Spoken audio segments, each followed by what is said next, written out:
Hi, my name is Waxy, and today we're gonna talk about Wisp. We're gonna talk about how to get her, how to play her, and how to build her. Let's start by simply asking yourself, what is Wisp? Wisp is a tank, DPS, support, and a spy master all in one package, and for all of those things, you only need one build. Now let's talk about her abilities. Her passive ability is that she's invisible while in the air. This is incredibly stupid because what you can do is you can just keep jumping and the enemies won't ever shoot you. This is one of the strongest passive abilities in the game, as it just lets you ignore all of the enemies. Now let's talk about her first ability. It's called Reservoirs. What this does is it spawns a flower, and that flower gives you a buff. There are three flower types. There's the Vitality mode, the Haste mode, and the Shock mode. Each gives its own unique buff. The Vitality mode increases your max health as well as gives you health regeneration per second. The Haste mode increases your fire rate, and it also increases your movement rate. Look how fast I am. And I'm gonna be slow in just a second. Now I'm way slower. I'm gonna shoot my gun a little bit. See how slowly it shoots. But now I'm gonna go into the haste mode. And I'm just shooting like crazy. And my attack speed is also a lot higher now. And you'll finally have the shock mode. Which what this does is just shocks the enemies.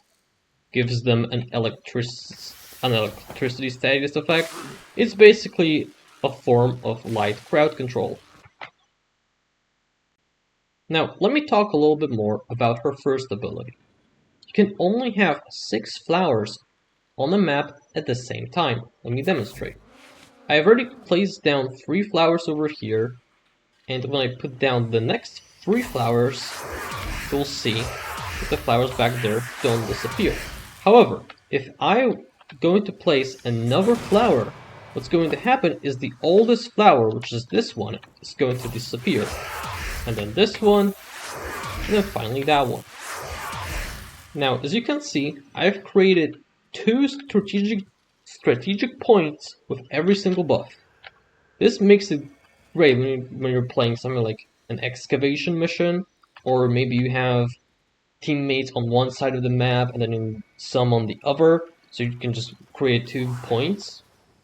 But if you feel like that's not enough and you want a third point, then what you should do is you should go to that third point and only place down the Vitality and the Haste mode.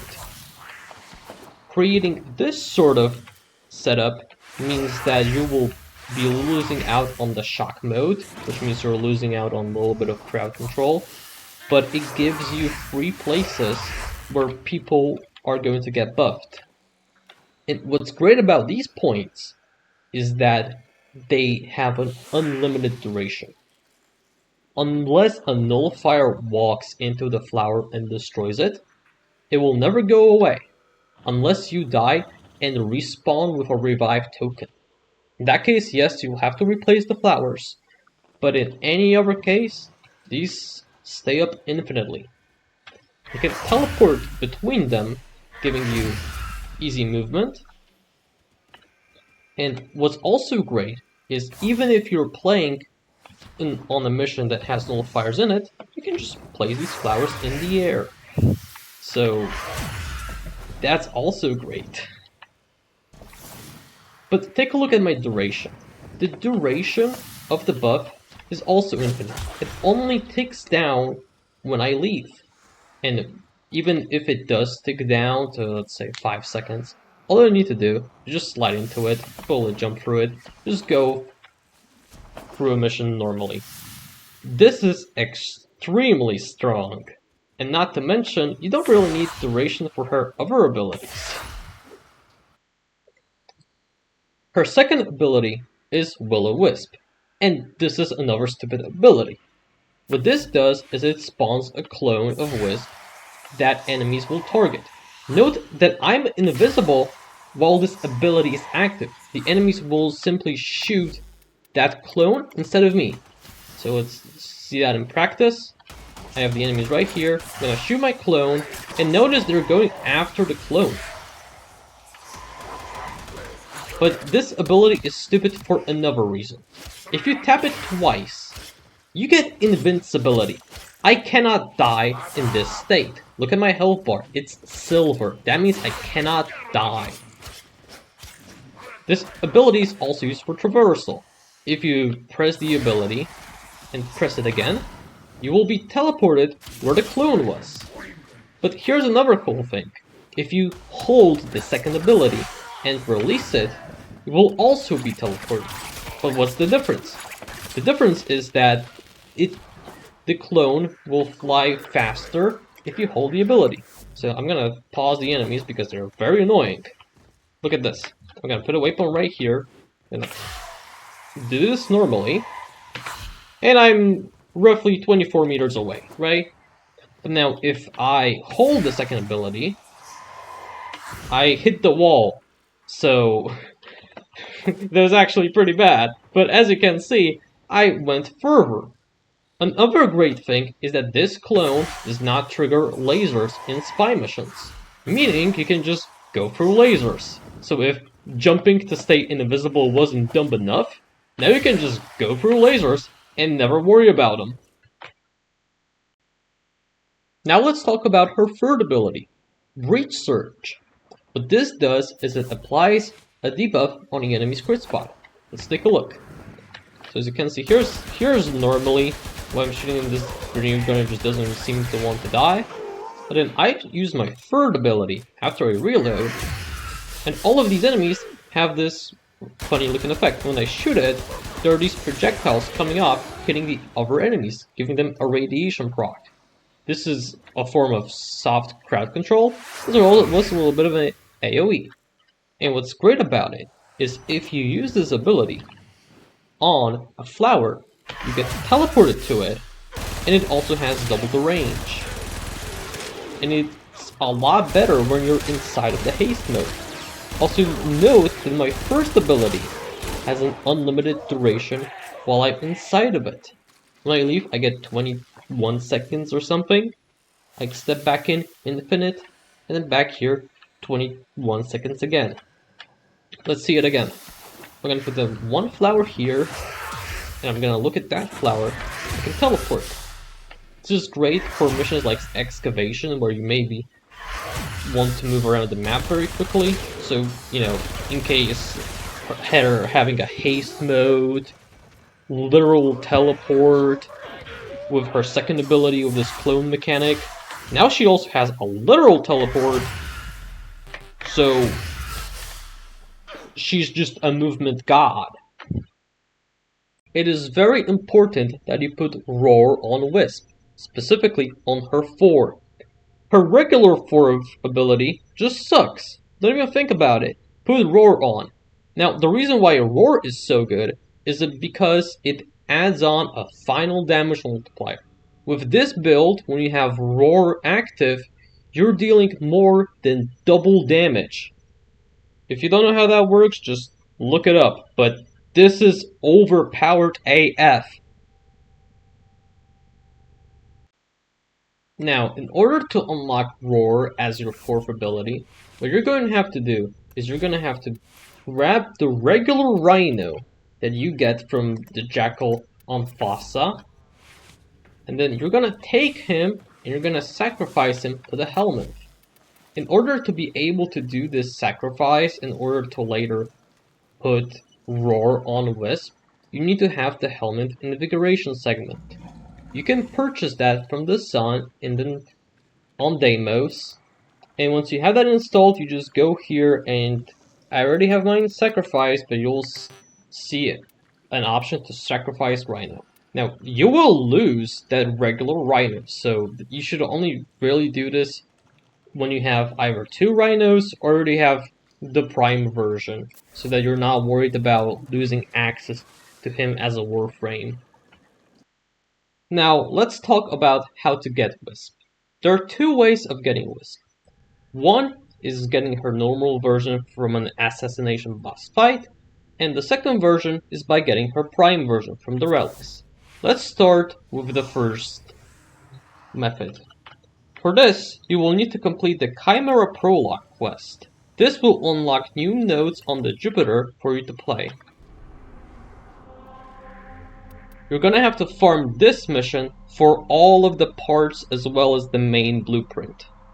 Once you get them, you just simply craft the parts and then the main blueprint. Now let's talk about getting her prime version. In order to get the Wisp Prime, you're going to have to open up relics containing Wisp Prime parts. Do note that in the future, these relics will become vaulted. In that case, what you're going to have to do is you're going to have to either wait for those relics to come back in the form of Prime Resurgence. No guarantees right here. relics. You're going to have to buy them with Aya and open them up. Or you'll have to trade with other players to get the Wisp Prime parts. Now let's talk about the build. The name of the game is Strength. I am using Blind Range, Transit Fortitude, Augur Secrets, Umbral Intensify, Molt Augmented, Archon Shards, as well as the Madurai Focus Skull with Sling Strength.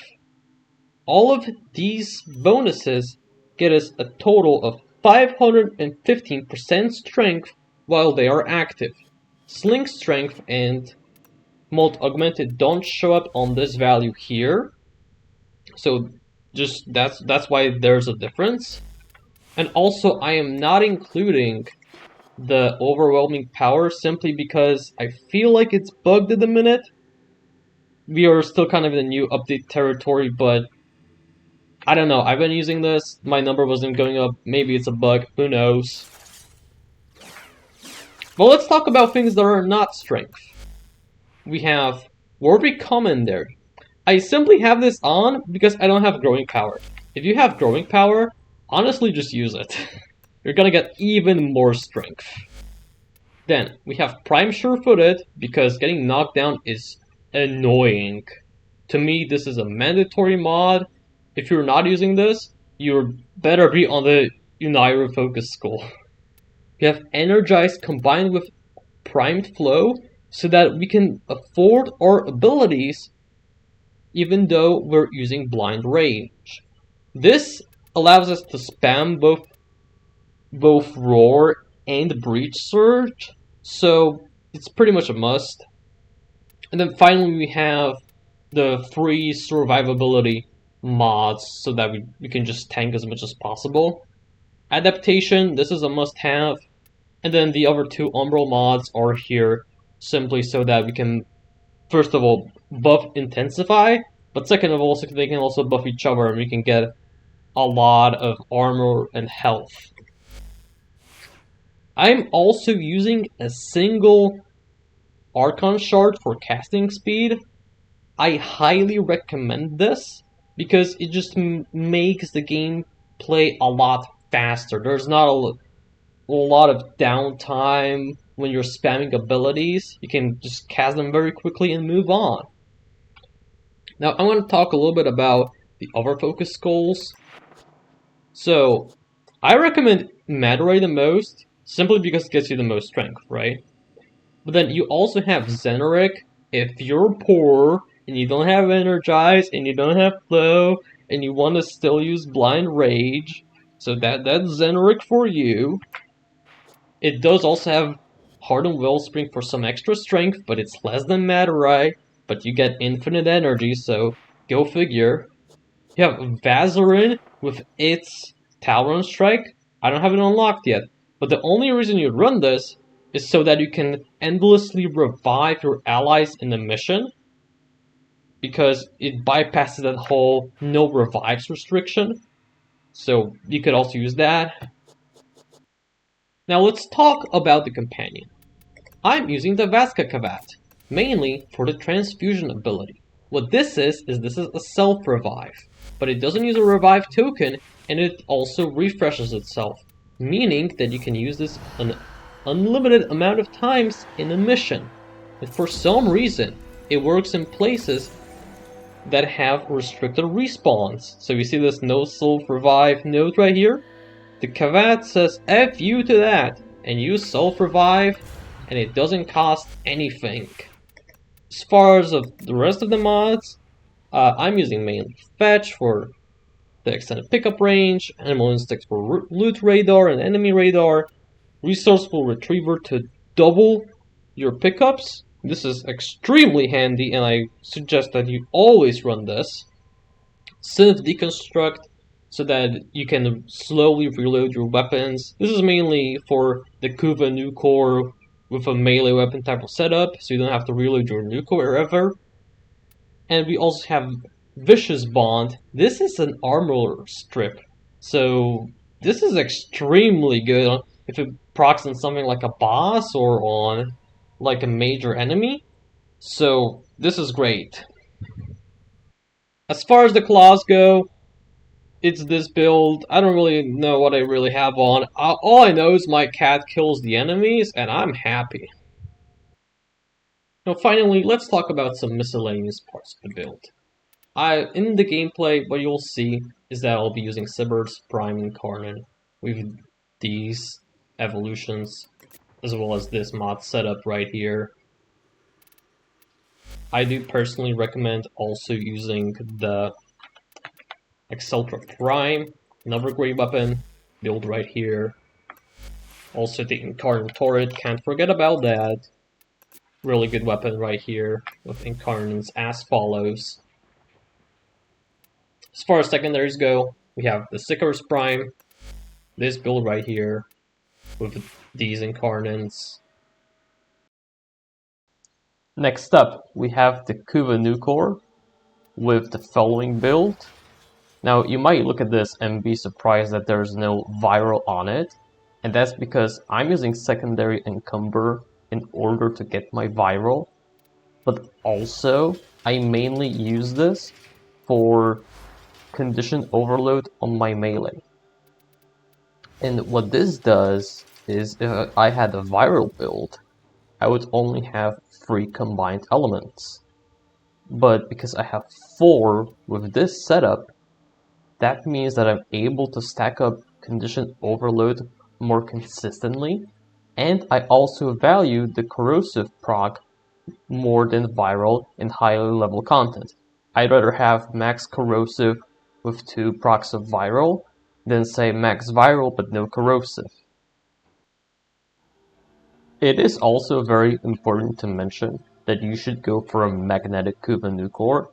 If you go for a singular element, that's just going to combine into your build probably, and I just don't think that's really worth it. And also magnetic is just a great element after all the buffs it's been given. Then we also have the Atomos with the following incarnates, as well as this build right here. For my melee, I'm using the Prismascana. It is very important that I combine this with the new core for condition overload. Other than that, it's this build right here. Now for my prime gun, I'm using the Larkspur Prime with the following setup. Now finally, to finish up the builds, I have the Filament Prime with the following build with this ribbon. And what this is this is for my on-call crew member. I can just throw this guy, and if I'm just feeling in a pinch, my weapons just aren't working, I just have this guy dishing out the damage.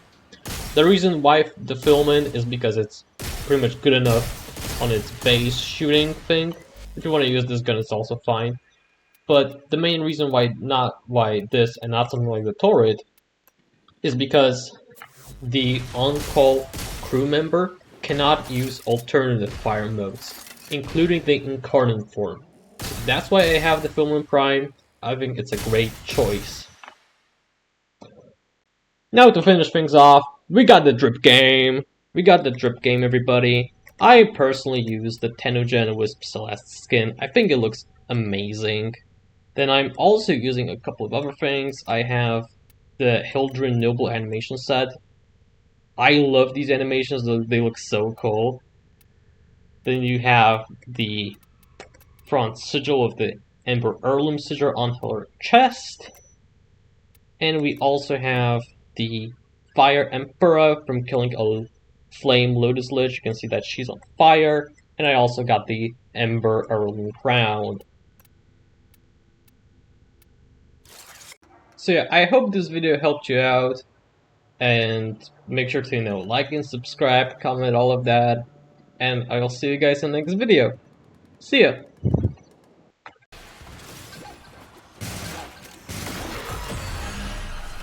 Why does old Alad call you lot betrayers anyway? Oh, no matter. Give another kick at the conduit.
And you can kiss the conduit goodbye.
That thing bows and you can kiss the conduit goodbye.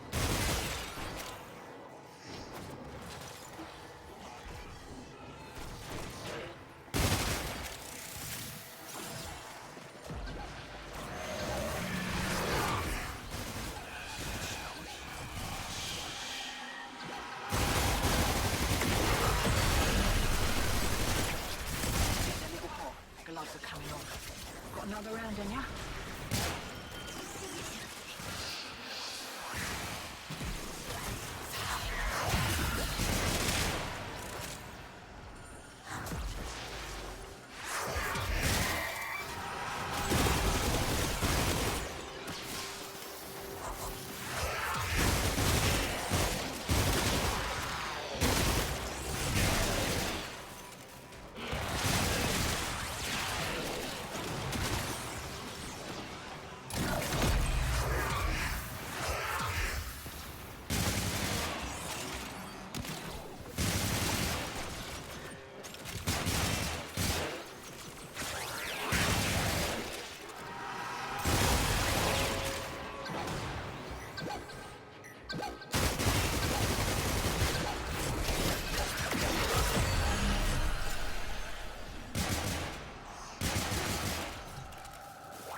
exotic coil and take you with it.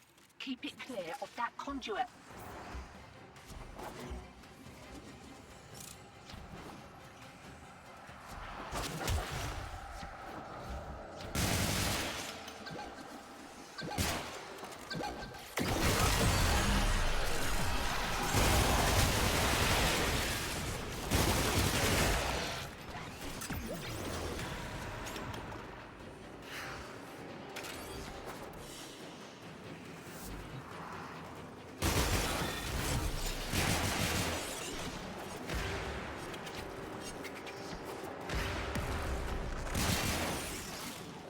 Demo unit incoming. Don't let them near the conduit.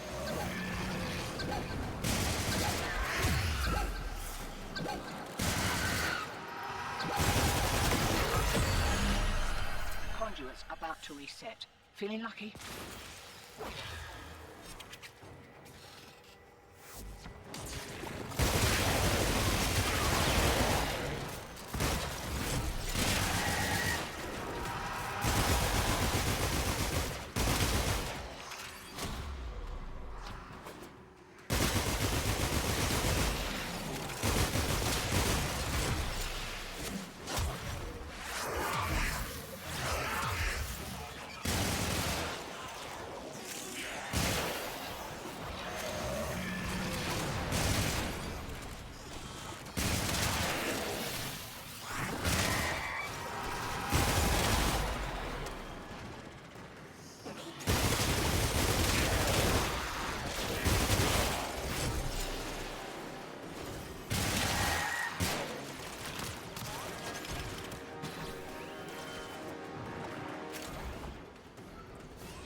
Hear that beeping?